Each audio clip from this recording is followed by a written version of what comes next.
अनिल शर्मा की बात पूछूं, क्या लग रहा है इधर आपके पास? तो आप तो बड़े टॉप लेवल पे हैं, तो कुछ है ऐसी कि मनाने की कोशिश की जा रही है? लेकिन उनका जो दर्द है वो ये है कि सदर के विधायक रहते हुए जो एक डिग्री कॉलेज 2016 में वीरभद्र सिंह जी ने जिसकी नींव रखी थी, मैं आती हूँ आपको 9,000 हाँ 20-21 गया 9,415 जी ठीक है। तो अगर हम माइनस करें 1,18,000 में से, तो लगभग एक मान के चलिए कि 1 लाख के आप उन महिलाओं को मोबिलाइज करने के लिए कांग्रेस क्या कर रही है? क्योंकि वो तो आपकी एक बहुत बड़ी पावर हो सकती हैं, तो वो सड़कों पे नहीं दिख रही है कहीं पे, आप ही प्रेस कॉन्फ्रेंसेस कर रहे हैं ना। ऐसा क्या है, आपने फिर नहीं दिखाया और दिखाइएगा। महिला, आप खुद एक महिला हैं, तो इस प्रकार का बयान देना कि आप एक दूसरी महिला नेत्री को, स्मृति ईरानी को सिंड्रेलर, मोदी जी की सिलेंडर सिंड्रेला। मुद्दा क्या है? महंगाई, घरेलू गैस के बढ़ते दाम, उज्ज्वला गैस की योजना में ठंडे चूल्हे, उस पे कुछ नहीं बोलेंगे। तो ये कहा कि सर पर इनके ताज नहीं, सिंड्रेला इनके हाथ में सर पे सिलेंडर होता था। मैम, आपने ओपीएस का मुद्दा उठाया जो कि बहुत ही एक हॉट टॉपिक है हिमाचल में, लेकिन विपक्ष ये कहता है कि जहाँ पे आपकी सरकारें हैं आप वहाँ पे ही लागू नहीं करवा पा रहे, तो यहाँ आप कैसे ऐसा वादा कर रहे हैं? पेंशन जो है वो स्टॉक मार्केट ऊपर नीचे होती है, जो इनकी योजना है, तो उसमें लोगों का पैसा लगा हुआ है, वो नहीं लगाना चाह रहे। राहुल गांधी निकले हैं भारत जोड़ो यात्रा के ऊपर, लेकिन खुद उनकी पार्टी टूटती जा रही है। जैसे गोवा में कि 8 आपके जो एमएलए हैं वो पाला बदल सकते हैं, और आज अमरिंदर सिंह का भी है कि वो ज्वाइन कर रहे हैं बीजेपी में, मर्ज कर लेंगे अपनी जो छोटी सी उन्होंने पार्टी एक बनाई है। उनको दरकिनार, आपको लगता है कहीं ना कहीं कई ऐसे ब्लंडर फैसले ले लिए जाते हैं एन इलेक्शन से 4-5 महीना पहले उनको हटा के एकदम से सिद्धू की एंट्री करवा के, आपको लगता नहीं पूरा चन्नी को सीएम बना के पूरा हौच पौच कर दिया, और उसके कारण आप इतनी बड़ी डिफीट हुई है? पुरानी पेंशनों की बहाली नहीं है, आपके भ्रष्टाचार के नाम पर पुलिस के पेपर जो है वो बिक रहे हैं, तो ये सरकार जवाब ना दे, इसलिए कांग्रेस को बीच में ला रही है। भाजपा के पास सबसे बड़ी पावर है कि उनके पास दे हैव अ फेस, कि वो जयराम ठाकुर के नाम पे वोट मांग रहे हैं। अभी तक आम आदमी पार्टी और कांग्रेस, ये दो पार्टियां ऐसी, इनके पास कोई चेहरा नहीं है कि किसके कैप्टनशिप में, जैसे कहते हैं ना कैप्टन पता होना चाहिए अगले, भाई कौन सेनापति है अगली टीम का, तो कहीं ना कहीं वो चीज़ आपको बैकफायर कर सकती है। रामलाल जी परसों उन्होंने इस्तीफा दिया, रोने लग गए प्रेस कॉन्फ्रेंस में, बड़े कद्दावर नेता थे यहाँ से, कौल सिंह ठाकुर हैं, ऐसा कह रहे हैं कि हाँ जी वो तो हैं, अभी मंडी से सीएम होगा अगर कांग्रेस की सरकार बनती है, इशारा अपनी तरफ ही था। मुख्यमंत्री कौन बनना चाहता है, विधायक कौन बनेगा, ये जनता तय करती है। ठाकुर रामलाल जी की जनसभा में फेसबुक लाइव है, देखिएगा, पर्ची आती है मेरे पास, आंकड़ों से अकड़ निकालेंगे भाजपा की, हवा में बात नहीं करती अलका लांबा। नमस्कार दर्शकों, स्वागत है एक विशेष इंटरव्यू में, और मेरे साथ आप देख सकते हैं बहुत ही तेज तर्रार कांग्रेस की राष्ट्रीय प्रवक्ता अलका लांबा जी मेरे साथ बैठी हैं, इस वक्त मंडी आई हैं, और विभिन्न जो मुद्दे हैं कांग्रेस से जुड़े हुए, जो उनकी 10 गारंटियां, उसके ऊपर प्रेस कॉन्फ्रेंसेस कर रही हैं। हर जिले में जाकर कुछ हमारे तीखे सवाल होंगे, कुछ इनके मीठे जवाब होंगे। तो अलका जी, बहुत बहुत शुक्रिया, आपने हमें समय दिया। पहला सवाल तो मेरा यही है मैम कि सबसे बड़ी जो बात इस वक्त कांग्रेस में आ रही है, हिमाचल कांग्रेस में, कि बहुत ज़्यादा फ्रैक्शंस में आपकी पार्टी इस वक्त बटी हुई दिख रही है, तो एकजुट करने के लिए क्या एक स्ट्रेटजी है इस वक्त कांग्रेस की, क्योंकि इलेक्शन सर पर है? देखिए, ये वो पार्टी है भारतीय राष्ट्रीय कांग्रेस, 137 साल पुरानी पार्टी, जिसमें लोकतंत्र आज भी जिंदा है, इकलौती पार्टी है जहां पर आज भी चुनाव होते हैं। अभी हमारे अध्यक्ष पद का चुनाव है, कोई दूसरी पार्टी बताइए जहां पर कभी चुनाव हुआ हो? संघ ने तय किया तो नड्डा जी आ गए, संघ ने तय किया नितिन गडकरी आ गए, वहां से दिल्ली में बैठे बैठे तय होता किसको बनना है, किसको। हमारे यहाँ लोकतंत्र है, और लोकतंत्र में हमारे यहाँ आवाज़ें सुनने की आदत है, दबाने की आदत नहीं। भाजपा में क्या, दबा दीजिए, अडवाणी जी, दूसरे बड़े लीडर मुरली मनोहर जोशी जी, जिसने जो बोला, शांता कुमार जी, मार्गदर्शन मंडल में डाल दीजिए, चुप करा दीजिए, खत्म कर दीजिए। लेकिन हमारे यहाँ पर सुना जाता है, ये लोकतंत्र है, और हर नेता को अपनी बात को रखने का तरीका है, और वो सब एक छत के नीचे हैं, आज भी एक साथ हैं, एकजुट हैं, जनता के मुद्दों पर भाजपा को पूरी तरह से घेरने में कामयाब हो गए हैं। इसलिए भाजपा की बौखलाहट है कि वो मुद्दों पे बात ना करके कांग्रेस, परिवारवाद और हमारे नेताओं पर ही टिप्पणियां करने में अपना पूरा समय जो है, मैं कहूँगी, बर्बाद कर रहे हैं। 3 दिन पहले आपने शिमला में प्रेस कॉन्फ्रेंस की, उसमें आपने स्मृति ईरानी को ये कहा कि वो सिंड्रेला हैं। सिंड्रेला एक फिक्शनल कैरेक्टर है, वो जो बच्चों की कहानियों में वो सुनते आए हैं, तो क्या ज़रूरत पड़ेगी मैम इस प्रकार का? और सुरेश कश्यप का बयान है, जो भाजपा के प्रदेश अध्यक्ष हैं, कि बीइंग अ महिला, आप खुद एक महिला हैं, तो इस प्रकार का बयान देना कि आप एक दूसरी महिला नेत्री को, स्मृति ईरानी को मोदी जी की सिलेंडर सिंड्रेला, तो बहुत ही टंग ट्विस्टर सा आपने, तो वो आप कह रही हैं बीइंग अ महिला, तो ये कहाँ? बीजेपी के अध्यक्ष ने क्या एलपीजी घरेलू गैस के बढ़ते दामों पर कुछ बोला? क्या उन्होंने बोला कि सब्सिडी नहीं पहुंच रही जो वो पहुंचेगी? बोला क्या? बोला आधे दाम, जो मुद्दा तो वो है ना, मुद्दा क्या है? महंगाई, घरेलू गैस के बढ़ते दाम, उज्ज्वला गैस की योजना में ठंडे चूल्हे, उस पर कुछ नहीं बोलेंगे। जब 5 अगस्त को श्री राहुल गांधी जी, श्रीमती सोनिया गांधी जी, हम सब कांग्रेस सड़कों पर थी, काला वस्त्र पहना था, विरोध का प्रतीक है। देश के प्रधानमंत्री 21वीं सदी में कहते काला जादू कर दिया, ब्लैक मैजिक कर दिया, जादू टोना कर दिया। कभी कहते हैं कि तारीख सही नहीं चुनी, अब कहते हैं सिंड्रेला को कह दिया। मुद्दा क्या था? आप मुद्दों से भटका नहीं सकते हैं। आप ये खुद स्मृति ईरानी जी की तस्वीरें देख लीजिए। सिलेंडर सिंड्रेला, सिंड्रेला क्या शब्द है?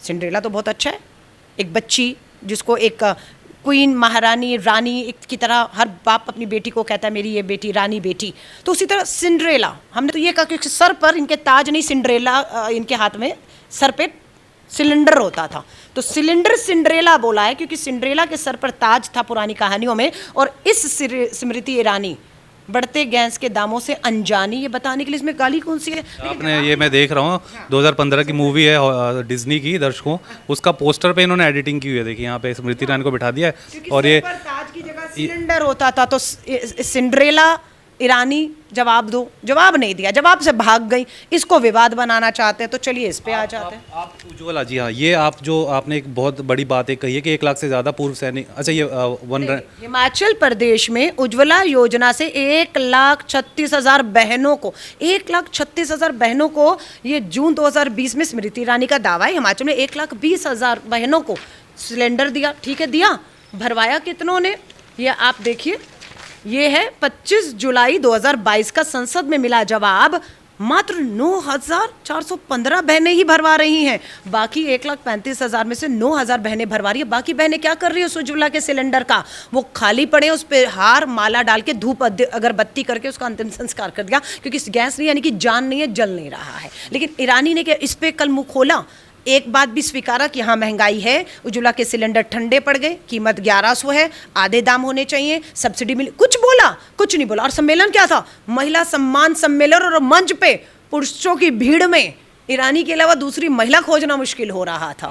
मैम ये बात करिए, बहुत बड़ा आंकड़ा है 1,36,000 का, जो आप ये पुराना ANI का, हाँ जी, और आप कह रहे सर 30,000 के पास अभी प्रेजेंटली कितना बताया आपने? आज आप अगर 19 और 20 देखेंगे, मैं आती हूँ आपको 9,000 हाँ 20-21 गया 9,415 जी, ठीक है। तो अगर हम माइनस करें 1,18,000 में से, तो लगभग एक मान के चलिए कि 1 लाख के आप उन महिलाओं को मोबिलाइज करने के लिए कांग्रेस क्या कर रही है? क्योंकि वो तो आपकी एक बहुत बड़ी पावर हो सकती हैं, तो वो सड़कों पे नहीं दिख रही है कहीं पे, आप ही प्रेस कॉन्फ्रेंसेस कर रहे हैं ना। ऐसा क्या है, आपने फिर नहीं दिखाया और दिखाइएगा। स्मृति ईरानी जब आई थी ना, तो महिला कांग्रेस काले झंडे लेकर रामपुर पहुंची थी।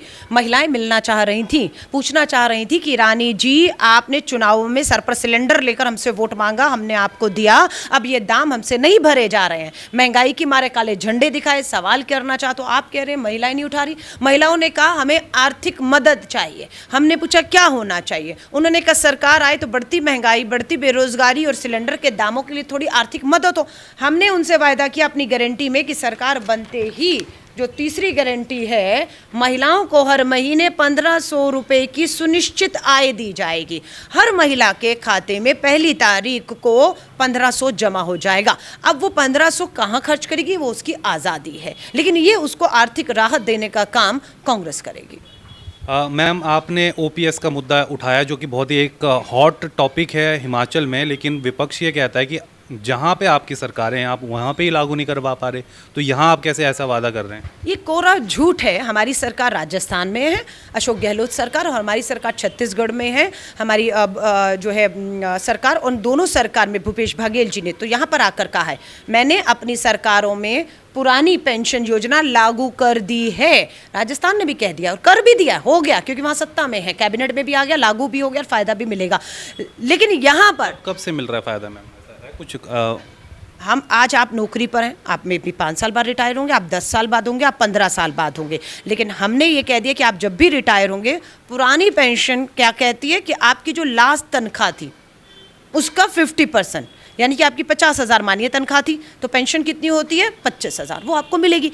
इन्होंने क्या किया, इन्होंने स्टॉक मार्केट पे छोड़ दिया है। अब पेंशन जो है वो स्टॉक मार्केट ऊपर नीचे होती है, जो इनकी योजना है, तो उसमें लोगों का पैसा लगा हुआ है वो नहीं लगाना चाह रहे, आपने लगा दिया जबरदस्ती। मार्केट अर्थव्यवस्था डूबी पड़ी है, उनको पेंशन 600, 800, 900 आएगी नहीं आएगी वो नहीं चाहते। वो कहते पुरानी पेंशन हो कि मैंने जिंदगी भर 40 साल नौकरी की, अब मैं रिटायर हो रहा हूँ, मेरी लास्ट तनख्वाह अगर 50,000 थी तो 25,000 मुझे पेंशन। ये वाला मॉडल आप चाह रहे हैं कि ये वाला मॉडल आप यहाँ लाना चाह रहे हैं कि 50%? यही पुराना है। मंडी में अगर आप जहाँ पर ये कांग्रेस दफ्तर के पास आप नीचे उतरेंगे, हमारी ओल्ड पेंशन योजना को लेकर जितने भी हिमाचल के सरकारी कर्मचारी हैं वो धरने पर बैठे हुए हैं और पूरे हिमाचल में हैं। विधानसभा सत्र भी चल रहा था, ये आंदोलन करने गए, सरकार इतनी तानाशाह थी कि इन्हें बुलाकर सुनना भी जरूरी नहीं समझा। अब चुनाव की आचार संहिता आने वाली है, अभी भी वो आंदोलित है। अभी भी मैं कहूँगी सरकार है, कैबिनेट की मीटिंग बुलाइए, कह दीजिए जितना भी हिमाचल का सरकारी कर्मचारी है उसको हम पुरानी योजना पेंशन योजना के तहत देंगे।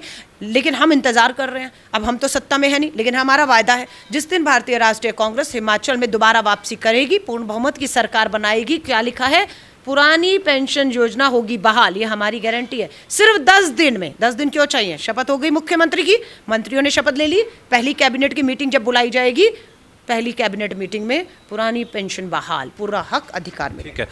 कल मुख्यमंत्री साहब ने एक बयान दिया था कि राहुल गांधी निकले हैं भारत जोड़ो यात्रा के ऊपर, लेकिन खुद उनकी पार्टी टूटती जा रही है। जैसे गोवा में कि 8 आपके जो एमएलए हैं वो पाला बदल सकते हैं, और आज अमरिंदर सिंह का भी है कि वो ज्वाइन कर रहे हैं बीजेपी में, मर्ज कर लेंगे अपनी जो छोटी सी उन्होंने पार्टी एक बनाई है। इतने कद्दावर नेता हैं आप लोगों के पास, मतलब पर्यायवाची माना जाता था कैप्टन अमरिंदर सिंह को पंजाब में कांग्रेस का, तो उनको दरकिनार, आपको लगता है कहीं ना कहीं कई ऐसे ब्लंडर फैसले ले लिए जाते हैं एन इलेक्शन से 4-5 महीना पहले उनको हटा के एकदम से सिद्धू की एंट्री करवा के, आपको लगता नहीं पूरा चन्नी को सीएम बना के पूरा हौच पौच कर दिया और उसके कारण आप इतनी बड़ी डिफीट हुई है? देखिए, आपने सिद्धू जी का नाम लिया, तो ये सिद्धू जी कौन सी पार्टी छोड़कर आए थे? भाजपा छोड़ी थी, चर्चा हुई। नवजोत सिंह सिद्धू भाजपा के सांसद मंत्री छोड़कर आ गए थे, चर्चा नहीं हुई। कीर्ति आज़ाद किसके सांसद थे? भाजपा के, छोड़ी पार्टी नहीं छोड़ी, चर्चा नहीं होती है। शत्रुघ्न सिन्हा स्वास्थ्य मंत्री थे अटल जी की सरकार में, आपके थे, छोड़कर गए या नहीं, चर्चा नहीं होती है। चर्चा कांग्रेस पर हो, कांग्रेस के अंदरूनी मामलों में हो, ये भाजपा चाहती है। क्यों? क्योंकि जो असल मुद्दे हैं देश के उस पर जवाब ना देना पड़े। तो ये मुद्दा हिमाचल के लिए है या नहीं है? परिवारवाद की आप बात कर रहे हैं, मंडी में बैठी हूँ, पंडित सुखराम जी के परिवार को सर माथे पर, सर आंखों पर मंडी के लोगों ने बिठाया। वीरभद्र सिंह जी के परिवार को सर माथे पर बिठाया।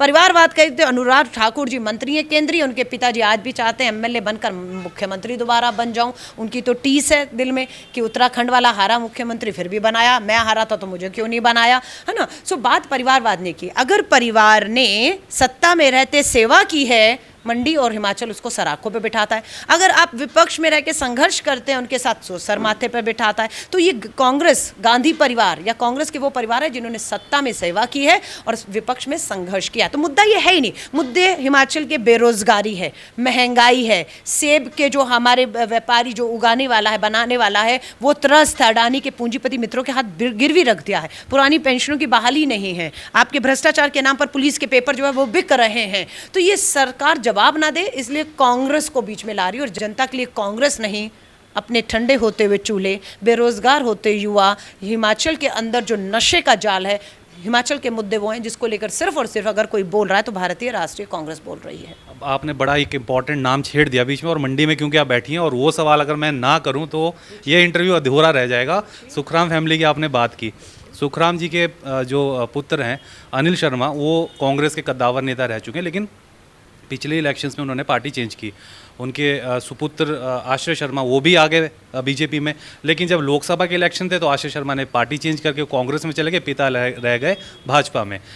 अभी पीछे मैं पिछले हफ्ते की बात करूं, उन्होंने एक रोज़गार यात्रा निकलनी थी, उसकी कमेटी से उन्होंने इस्तीफा दे दिया और आरोप लगा दिया विक्रमादित्य सिंह पे कि वहाँ शिमला से एक मनमानी हो रही है।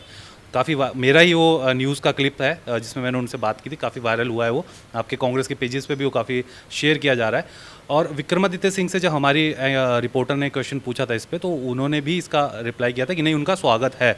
उनकी स्थिति क्या लगती है आपको मैम? अगर मैं आपसे अनिल शर्मा की बात पूछूं, क्या लग रहा है इधर आपके पास, तो आप तो बड़े टॉप लेवल पे हैं, तो कुछ है ऐसी कि मनाने की कोशिश की जा रही है?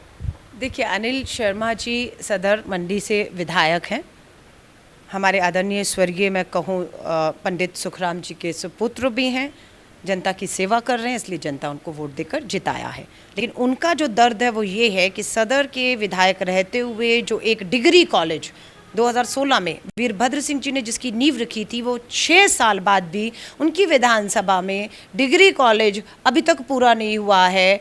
15 करोड़ देना था, 5 करोड़ देकर ख़त्म कर दिया। कॉलेज की इमारत जर्जर है, बच्चे स्टूडेंट संघर्ष कर रहे हैं और वही मुख्यमंत्री मंडी में आके 90 करोड़ 55 करोड़ की योजनाओं की घोषणाएं करके जा रहे हैं, पुरानी योजनाएं ठप्पा है। ये उनका दर्द है जिसे लेकर वो जनता के बीच में फैसला लेने की बात कर रहे हैं कि जनता से वो बात कर रहे हैं और वो जनता उन्हें जो बताएगी वो करेंगे। लेकिन ये बात हमारे आदरणीय राजीव शुक्ला जी महासचिव प्रभारी हैं, मेरी उससे बाहर है। संगठन के स्तर पर उनकी कहाँ किससे क्या बात चल रही है, वो क्या फैसला लेंगे, मंडी के लोगों को से बात करके जो भी फैसला लेंगे हम उसका आप क्या चाहते हैं अनिल शर्मा आए कांग्रेस में और आश्रय? मेरे चाहने ना आश्रय जी तो हमारे साथ हैं, बिल्कुल है, लेकिन अभी वो लग नहीं रहा एक्टिव है। नहीं। अनिल के बारे में क्या कहना अनिल जी, आप चाह रही हैं अगर आपकी पर्सनल राय पूछे? मैं फिर कहूँगी, मैं दिल्ली की मतदाता हूँ, वो कहाँ रहे कहाँ नहीं रहे, अनिल शर्मा जी अपने मतदाताओं से लोगों से पूछ रहे हैं और जो भी फैसला होगा उसका हम सम्मान करेंगे। Last question ma'am, Ramlal ji परसों उन्होंने इस्तीफा दिया, रोने लग गए प्रेस कॉन्फ्रेंस में। बड़े कद्दावर नेता थे यहाँ से, कौल सिंह ठाकुर हैं, ऐसा कह रहे हैं कि हाँ जी वो तो हैं अभी, पर उनका भी ऐसा कहते हैं कि वो उन्होंने यहाँ से बिगुल फूंक दिया कि सीएम मैं मतलब मंडी से सीएम होगा अगर कांग्रेस की सरकार बनती है। इशारा अपनी तरफ ही था। सुक्खू कैंप पे उधर से वहाँ से भी उठती रहती हैं आवाज़ें सीएम बनने की, कांगड़ा से उठती रहती हैं। इतने सारे सीएम आपके अगर हो जाएंगे और अभी तक चेहरा नहीं है आपकी पार्टी के पास। भाजपा के पास सबसे बड़ी पावर है कि उनके पास दे हैव अ फेस, कि वो जयराम ठाकुर के नाम पे वोट मांग रहे हैं। अभी तक आम आदमी पार्टी और कांग्रेस, ये दो पार्टियां ऐसी, इनके पास कोई चेहरा नहीं है कि किसके कैप्टनशिप में, जैसे कहते हैं ना कैप्टन पता होना चाहिए अगले भाई कौन सेनापति है अगली टीम का, तो कहीं ना कहीं वो चीज़ आपको बैकफायर कर सकती है। बिल्कुल। तो ये जो आपके कद्दावर लीडर्स एक तरीके से, जैसे रामलाल का तो बहुत ही बड़ा प्रकरण हुआ वो, मैं बताती हूँ। मैं नैना देवी गई, ठाकुर रामलाल जी ने बहुत बड़ा महिला सम्मेलन किया, मैंने भाषण दिया। ठाकुर रामलाल जी की विधानसभा में 2 दिन मैंने बिताए हैं और मुख्यमंत्री कौन बनना चाहता है, विधायक कौन बनेगा, ये जनता तय करती है। ठाकुर रामलाल जी की जनसभा में फेसबुक लाइव है, देखिएगा, पर्ची आती है मेरे पास। वहाँ जी महिलाएं हैं जो ठाकुर रामलाल जी पर बिल्कुल विश्वास करती हैं, उनको जिताती आई हैं, जिताएंगी। उन्होंने पर्ची बेची कि वो ठाकुर रामलाल जी को जो है मुख्यमंत्री बनना, वो देखना चाहती हैं। मैंने कहा ये मेरा मैंडेट नहीं है, लेकिन आपकी ये भावनाएं हैं, उनके प्रति ये मेरी जिम्मेदारी है। दिल्ली में हमारी अध्यक्षा श्रीमती सोनिया गांधी जी तक पहुंचे। अब हर विधानसभा में हमारा जो विधायक है, जो विपरीत लहर के भी जीत कर आए हैं, लोकप्रिय हैं, लोग चाहते कि नहीं हमें विधायक ही नहीं मंत्री भी बनते हुए देखना, हमें मंत्री की नहीं मुख्यमंत्री। तो ये लोगों की भावनाएं, उसका हमारे यहाँ सम्मान है। लेकिन जयराम ठाकुर जी के नाम पर यहाँ पर वोट नहीं मांगा जाएगा। अभी आप देखिएगा थोड़े दिन पर केंद्रीय मंत्री मोदी जी, प्रधानमंत्री मोदी जी के नाम पर मांगा जाएगा, क्योंकि ठाकुर रामलाल जी के लिए ये छवि बन गई है कि ये दिल्ली के हाथों की कठपुतली हैं। इनके हाथ में कोई फैसला जो है ये ले नहीं सकते, हर फैसले के लिए दिल्ली पर निर्भर हैं। यहाँ की ब्यूरोक्रेसी, यहाँ का प्रशासन ठाकुर जो है हमारे जो है उनके लिए, मुख्यमंत्री के लिए, जयराम जी के लिए जवाबदेही नहीं है। उनकी जवाबदेही दिल्ली में बैठे नड्डा जी, अनुराग ठाकुर, प्रधानमंत्री जी के लिए। यहाँ तो कठपुतली सरकार चला रहे हैं आप। तो ये कहना उनके ना, और हमारे देखिए जब तक वीरभद्र सिंह जी मुख्यमंत्री थे, लोकप्रिय मुख्यमंत्री थे, उनके जाने के बाद भी मंडी के लोगों ने उनकी धर्मपत्नी, हमारी उम्मीदवार प्रतिभा वीरभद्र सिंह जी को चुनाव में वोट देकर जिताया है। तो हमारे पास वो मजबूत चेहरा था। उनके ना रहने से मैं बिल्कुल ये कहती हूँ कि एक, मैं कह सकती हूँ एक लोगों के लिए नया चेहरा देना अब हमें है कि उनके बाद राज परिवार से ही होगा। नहीं, ये होगा नहीं होगा। फिर मैंने आपको कहा कौन उम्मीदवार होगा, कौन विधायक, कौन मंत्री, मुख्यमंत्री, ये अलका लांबा कैसे बताएगी? ये मंडी हिमाचल के लोग तय कर लेंगे। लेकिन अभी हमारी है कि भाजपा ने जो अन्याय और धोखा किया है, मंडी ने 10 सीटें जयराम ठाकुर जी आपको दी और आपने बदले में धोखा दिया है। विकास के नाम पर सीमित जगह विकास हुए हैं आपके। बाकी आप शिमला से कभी आपने वहां से दिल्ली के जितने चक्कर लगाए होंगे, शायद मंडी के भी चक्कर जयराम ठाकुर जी आपने नहीं लगाए, नहीं तो आप यहाँ पर लोकसभा के चुनाव पर आपको मुँह की ना खानी होती। अलका लांबा जी थी ये। और मैं बताऊं कि जैसे कि मैं इनकी डिबेट सुनता रहता हूं राष्ट्रीय चैनलों पे भी, बस वही तेवर यहाँ पे भी दिख रहे हैं मंडी की, और हिमाचल की ठंडी ठंडी वादियों में भी वही गर्म तेवर जिसे कह सकते हैं वो हैं। और पूरा का पूरा ये रिसर्च करके देखिए, इतना मोड में देख रहा था प्रेस कॉन्फ्रेंस में भी। और यहाँ आंकड़ों से अकड़ निकालेंगे भाजपा की, हवा में बात नहीं करती अलका लांबा, आंकड़े हैं। और ये आंकड़े मेरे नहीं है, संसद में हमने सवाल पूछे, लिखित में जवाब लेकर आए हैं। हवाबाजी है, 1,35,000 को उज्ज्वला सिलेंडर देके जा रही है स्मृति ईरानी, है ना, लेकिन जवाब मिलता है कि 9,000 लोग ही महिलाएं भरा पा रही हैं, बाकी तो चूल्हे ठंडे हैं। तो आंकड़ों से अकड़ निकालेगी भारतीय राष्ट्रीय कांग्रेस भाजपा। तो अलका लांबा जी किसी माहिर, जैसे कहते हैं ना बैट्समैन, जो गेंद उनको खेलनी चाहिए जब बैट्समैन बैटिंग करता है, तो उसे खेला इन्होंने, और जो छोड़नी चाहिए, जो कुछ मेरे सवाल थे उनको, उनका जवाब इन्होंने डायरेक्टली नहीं दिया, वो घुमा ही दिए। तो ये जो हमने देखा है कांग्रेस, भाजपा और आम आदमी पार्टी के जो बड़े टॉप लेवल के प्रवक्ता हैं, उनकी एक खासियत होती है कि सवाल वही लेते हैं जो उनके मतलब का होता है। ये मैम एकदम अपना, जिसे कहते हैं, फोकस्ड हैं अपने गोल के ऊपर। मैम, आपने हमसे बातचीत की, बहुत बहुत शुक्रिया। आपका चैनल का भी धन्यवाद। फेसबुक पर पोल स्टार हिमाचल का पेज लाइक करें और यूट्यूब पर हमारा चैनल सब्सक्राइब करना ना भूलें।